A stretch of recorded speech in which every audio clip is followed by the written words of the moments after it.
Olá pessoal, tudo bem? Eu sou a Carmen do blog Vivi do Mundo e hoje eu vim conversar com vocês sobre um livro que eu li no Kindle, sobre política, A Elite do Atraso, do Gessé Souza. Isso porque nessa ocasião de eleições, a gente sabe, teve muita briga aqui no Brasil, muita disputa, as famílias se desentendendo, enfim, o Brasil ficou polarizado.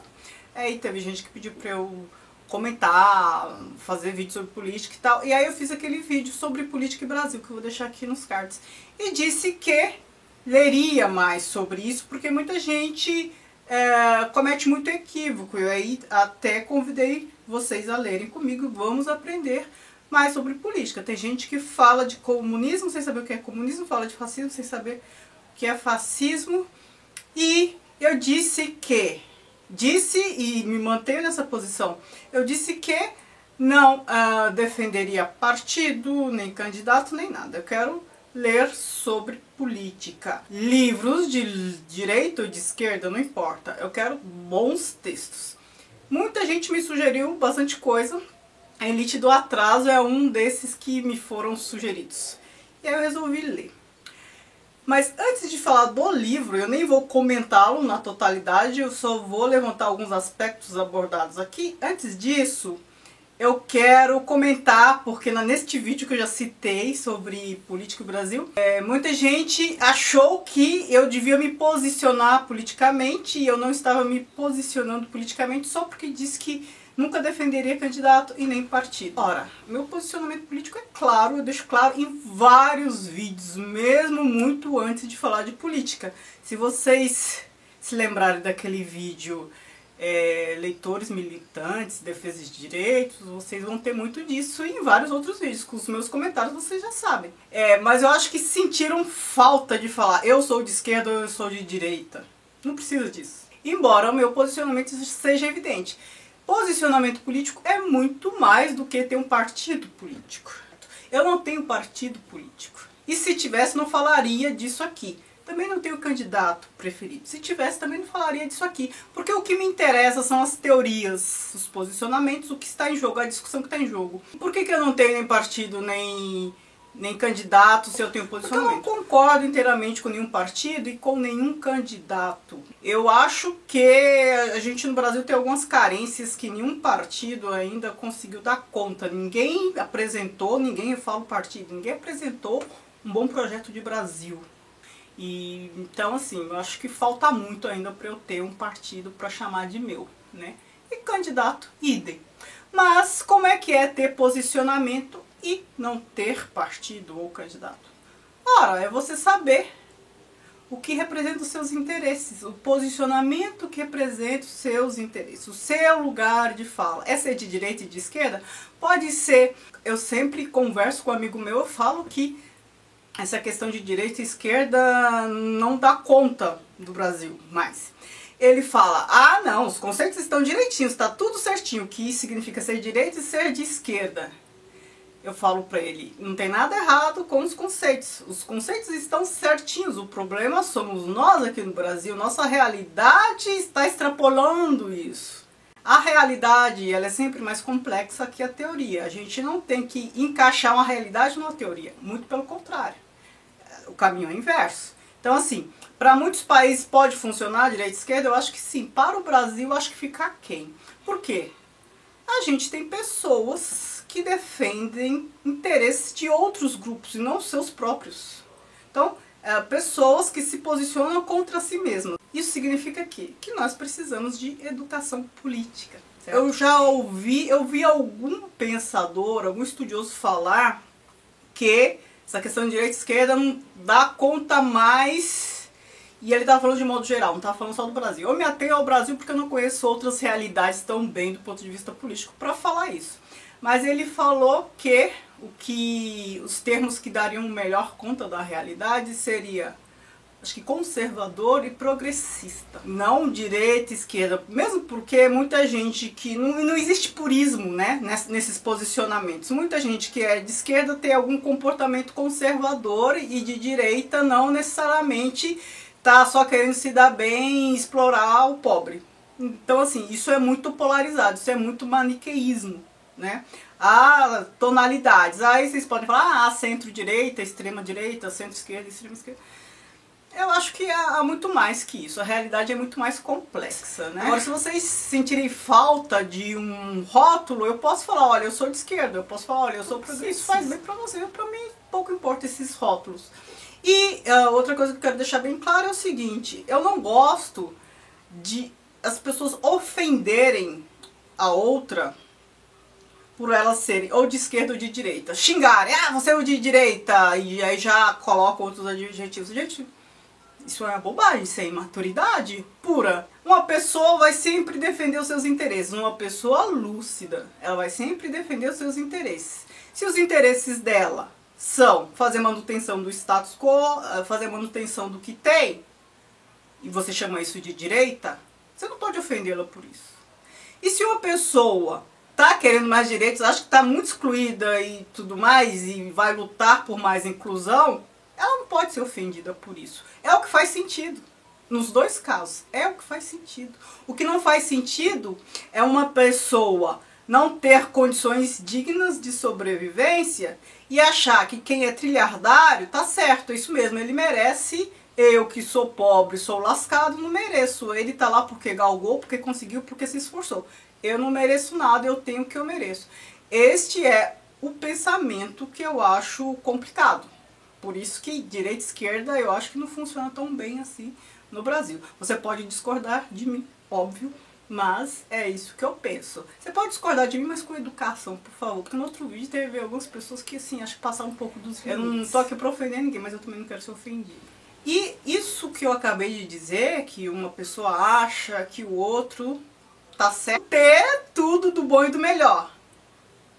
Mas também não dá para um que é visivelmente de esquerda. Então, assim, se você é de direita e tiver maturidade, você vai ler este livro, vai concordar com ele em algumas coisas, em outras não.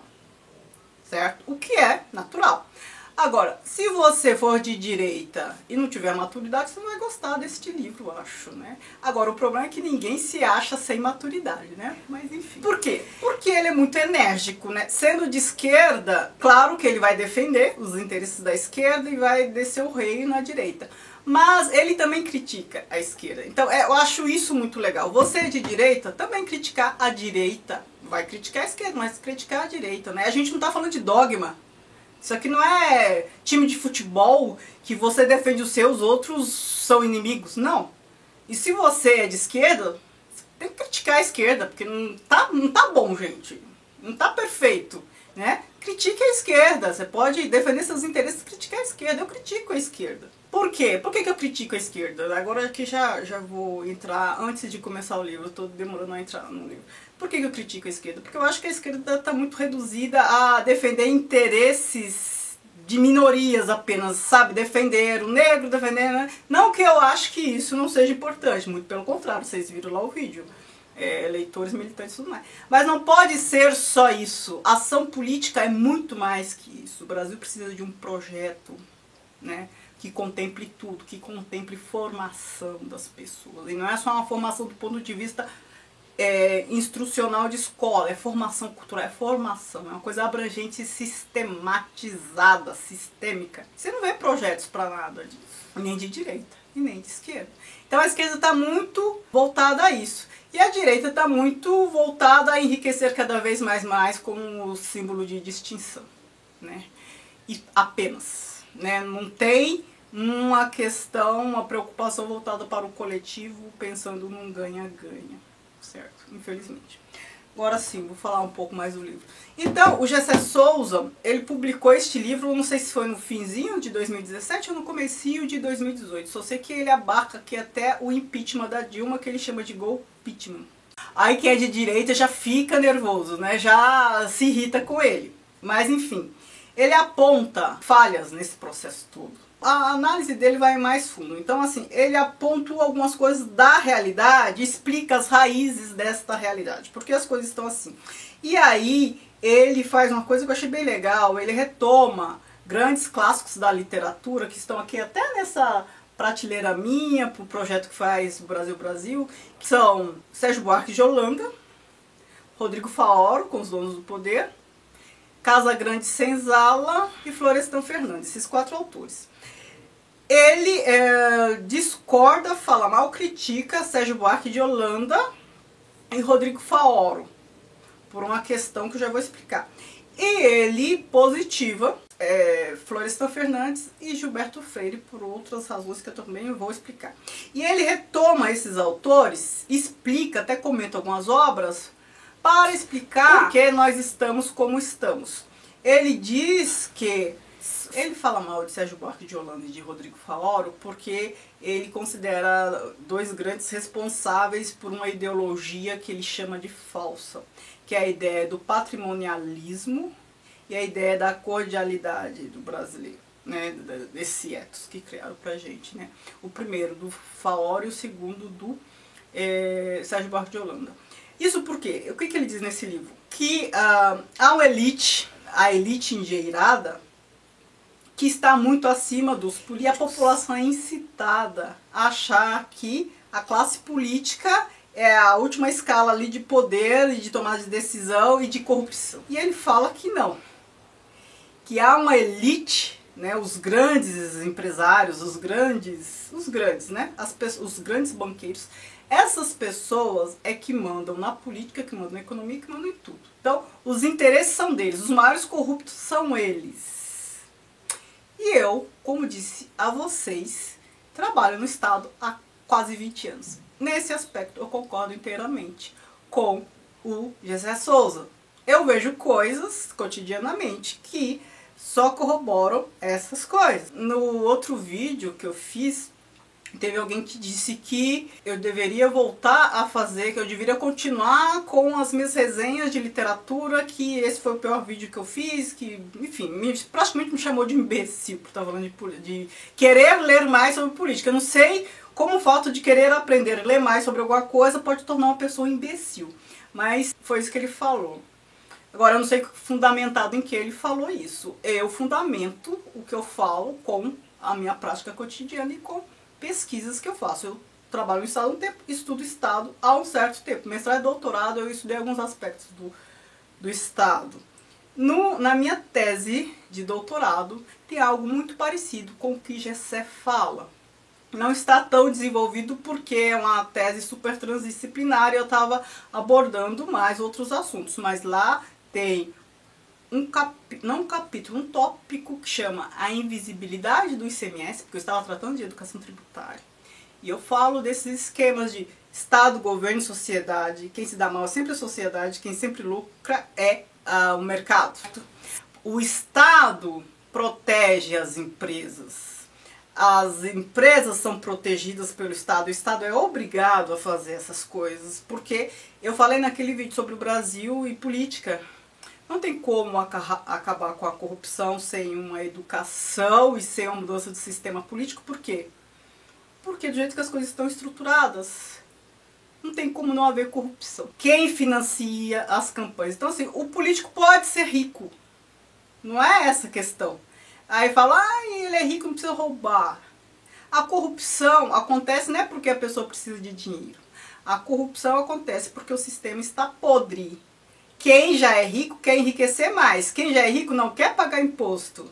E aí, o que acontece? Os pobres são sobrecarregados. A carga tributária de impostos, quem paga a maior parte são os pobres. Ele até pontua isso aqui.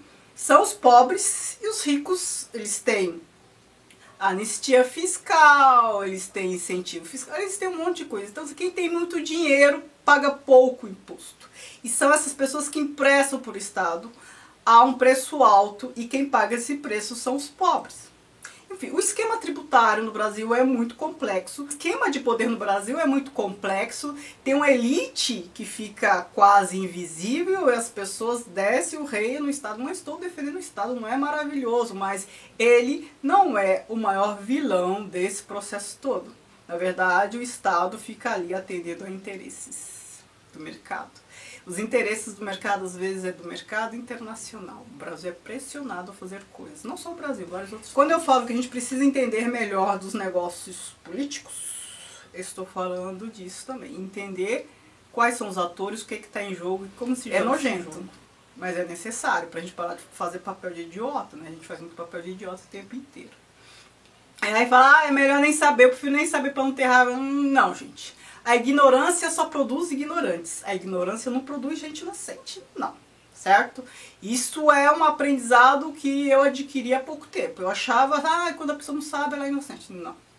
Ela só é ignorante. Ele fala desses dois pensadores, Sérgio Buarque de Holanda e Faoro, eles constroem uma imagem do Brasil, o Faoro com a ideia do patrimonialismo, como se a camada ali do Estado fosse a última, a maior e a mais corrupta. Então, este conceito de patrimonialismo, ele dá vários exemplos, acaba turvando a nossa vista. E a ideia do Sérgio Buarque de Holanda de o Brasil, o brasileiro ter esse perfil de cordial e que não sei o que, também serve para acalmar as massas e serve para nos deixar, assim, conformado com a nossa condição.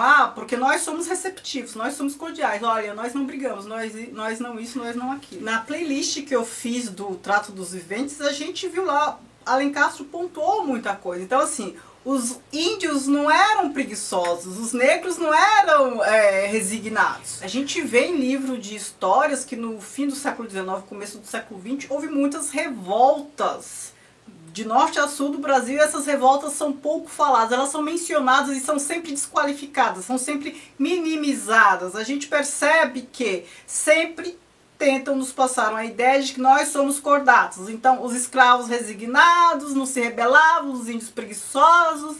Durante o Império, as manifestações eram coisas pequenas, mas não, nós não somos cordatos, nós somos ignorantes. Então, nós não reagimos por ignorância. E os que não são ignorantes não são necessariamente cordatos. Muita gente se rebela. A gente tem aí esses históricos todos que eu estou falando. Hoje em dia a gente tem muita gente que milita. Então, assim, que resignação é essa? Não é uma resignação consciente. Não é que eu sei o que está acontecendo, mas não vou reagir. Na verdade, não. É uma ignorância, é uma história fabricada para produzir ignorância. Então, essa ideia de cordialidade que ele combate é a ideia também de patrimonialismo. Essa herança, essa marca que só nos ajuda a ficarmos no nosso quadrado e entendermos mal o que está acontecendo. Isso ele pontuou muito bem. E ele defende o Florestan Fernandes, né, e o Gilberto Freire, porque eles trabalham a questão da relação sociedade e escravidão, da inserção do negro e tudo mais, do preconceito e tudo mais. E uma outra grande coisa importante que ele fala neste livro é que a sociedade, de modo geral, trata os pobres, que aí não importa se é negro, tem uma mentalidade escravista que é horrorosa, de deixar o outro longe, bem longe da gente. Parece que quanto mais pobre, pior é o ser. Em vez de a gente pensar quanto mais pobre, mais precisa ser inserido e ser ajudado na construção de sua dignidade, não estou falando para ficar distribuindo dinheiro, mas assim, ser inserido no sistema, não, a gente mais afasta, a gente quer longe da gente. E ele fala mal, muito mal, da classe média, porque a classe média, ela defende e protege os ricos porque querem ser iguais à elite do dinheiro e se afasta cada vez mais dos pobres como se fossem leprosos, como se não fosse gente, como se merecessem a exclusão mesmo. E aí, uma coisa que ele fala, que é bem interessante, é que nós no Brasil, não só o Brasil, mas a América Latina, não passou por um processo de aprendizagem para valorização do coletivo. Ele fala que muitos países da Europa, eles tiveram essa oportunidade, eles têm uma herança histórica, eles tiveram antiguidade clássica, então toda aquela questão da supremacia do interesse público em detrimento ao interesse privado. A gente vê nessas peças gregas, né, Antígona, todas essas coisas que eu comento aqui. Então, eles têm uma tradição, eles recuperaram uma tradição que nós não temos, né? Nossa história é muito mais recente. E a gente, se a gente parar e pensar, a gente aqui, América, a gente se desenvolveu já com bases no capitalismo. A gente já se desenvolveu nessa disputa de um querer explorar o outro. que a gente teve antes disso foram o quê? As culturas das tribos indígenas que a gente fez, né, questão, né, entre aspas, a gente fez questão de dizimar o máximo que a gente podia. Então a gente não tem essa tradição, a gente não tem essa herança histórica. A nossa herança histórica é da escravidão, é do comércio de homens, escravização de homens, porque o comércio era lucrativo, hein? Não vamos nos esquecer disso. Mão de obra estava em segundo plano, o comércio de homens era lucrativo. Então, assim, esses polos, mais violência haverá. E não adianta falar, tem que prender pobre, matar, jogar bomba, acabar com tudo, porque os que sobreviverem vão se tornar mais violentos. Primeiro, nem vou falar na condição indigna, na falta de preparação, na incompetência para lidar com estas questões desta forma. Mas se acontecer, não vai resolver o problema, eles vão se tornar mais violentos. É só a gente se lembrar que o PCC surgiu por conta do massacre do Carandiru, a violência do Estado. Violência indevida do Estado, porque era um jogo, uma briga por conta de jogo de futebol que resultou no que tanta violência. Não, a violência vai produzir uma violência maior. Quando ele fala da necessidade desse processo de valorização do coletivo, uma formação para a vida, uma educação continuada, uma educação cultural abarcando todos os sentidos da cultura, arte, antropologia e tal, cultura política, para a vida toda. Isso é muito difícil de fazer. E é muito difícil de surgir uma pessoa ou um partido que tem interesse em fazer isso. A gente tem que se virar sozinho, a gente tem que perceber essa necessidade, porque não adianta ficar de mimimi e achar que precisamos de uma corporação para cuidar de nós. A gente tem que cuidar da gente mesmo. Porque não pode nunca acontecer isso e a gente não vai ter outra oportunidade de viver. A vida é agora. Dentre muitos aspectos que ele aborda aqui, eu acho que esses três, a questão da ralé, que ele fala que é a herança da escravidão, são os novos escravos, independente da cor da pele, que são maltratados pela classe média e pelos ricos, né? Mas a classe média acaba sendo mais cruel, né? Porque são pessoas de bem e do bem, né? Entre aspas. A questão do patrimonialismo, mal visto, a questão também do homem cordial. E ele também analisa a questão da Lava Jato, vê tudo que estava em jogo e ali os interesses, fala muito mal de meios de comunicação. A gente tem que entender que os meios de comunicação eles atendem a interesses da elite do poder, porque quem patrocina? Eles, para funcionar, pensando em TV aberta, funcionam a partir de concessão pública, mas quem patrocina? Então eles têm que atender interesses de quem patrocina. Certo? Então assim, a gente pode resumir assim, são os bancos que mandam nesse país. Uma coisa que ele faz também, estava esquecendo, ele faz uma segmentação assim, da classe média. Então assim, ele fala dos protofascistas, fala daqueles que são mais de esquerda, ficam defendendo as minorias e outros níveis aí, comenta cada um deles. Eu achei bem legal, achei bem interessante essa parte. Ele fala de bastante coisa, mas assim, as ideias principais são essas que eu pontuei. Para concluir, se você é de direita, você pode não gostar desse livro por conta das questões que eu pontuei. Ele é enérgico, ele fala muito mal da classe média, tal. Você pode discordar de alguns pontuamentos que ele faz em relação à estrutura tudo. Mas se você, como eu disse no começo, tiver maturidade, você pode aproveitar algumas coisas, porque ele explica esse esquema de organização entre Estado, mercado e sociedade de uma maneira bem legal. Outras coisas você pode deixar de lado, se for o caso ou não. Agora, quem for de esquerda é capaz que goste bastante deste livro.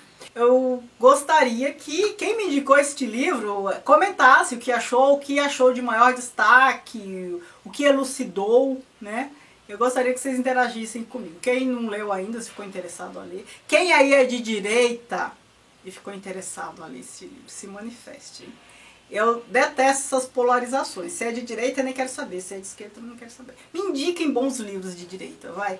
Me indicaram bastante livros naquele vídeo que eu fiz, mas nem todo mundo disse a que se refere. Alguns pontuaram, outros não. Continue me indicando que na medida que eu puder, eu vou lendo e comento aqui, né? Este é de esquerda, claro, mas eu leio qualquer coisa, né? E vou comentar aqui. Vou pontuar o que eu acho bom, o que eu não acho bom no livro de direito também.